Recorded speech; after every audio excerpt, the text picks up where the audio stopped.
चलिए फिजिक्स के tool kit में एक बहुत ही पावरफुल टूल जोड़ते हैं, डिफरेंशिएशन। सोचिए कार चल रही है, उसकी स्पीड अभी राइट नाउ इस पल में कितनी है, ये कैसे पता चलेगा? बस इसी किसी भी पल में हो रहे बदलाव को डिफरेंशिएशन नापता है। इसे dy/dx से दिखाते हैं। फिजिक्स में ये पोजीशन, वेलोसिटी और एक्सेलरेशन को जोड़ता है। चलिए सबसे पहले टूल से शुरू करें।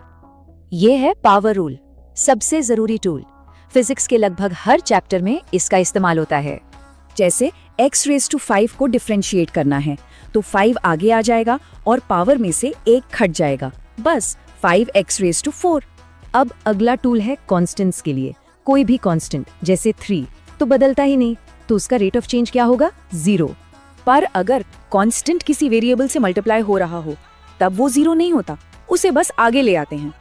और जब टर्म्स को जोड़ा या घटाया जाए तो बस हर टर्म को अलग अलग डिफरेंशिएट कर दीजिए। अब टूल किट में कुछ स्पेशल अटैचमेंट्स डालते हैं, ट्रिग्नोमेट्रिक फंक्शंस। फिजिक्स में वेव्स और ऑसिलेशंस में ये काम आते हैं। sin x का डेरिवेटिव होता है cos x, पर ध्यान रखना cos x का डेरिवेटिव होता है -sin x। लेकिन अगर दो अलग अलग फंक्शंस मल्टीप्लाई हो रहे हों जैसे x² और sin x, तब क्या करें? यहाँ प्रोडक्ट रूल लगता है। पहले का डेरिवेटिव इंटू दूसरा प्लस दूसरे का डेरिवेटिव इंटू पहला, बस दोनों को जोड़ दें। वैसे डिवीजन के लिए क्वोशिएंट रूल भी है, पर वो अभी जरूरी नहीं, तो पावर, कांस्टेंट और सम रूल्स पर फोकस करते हैं।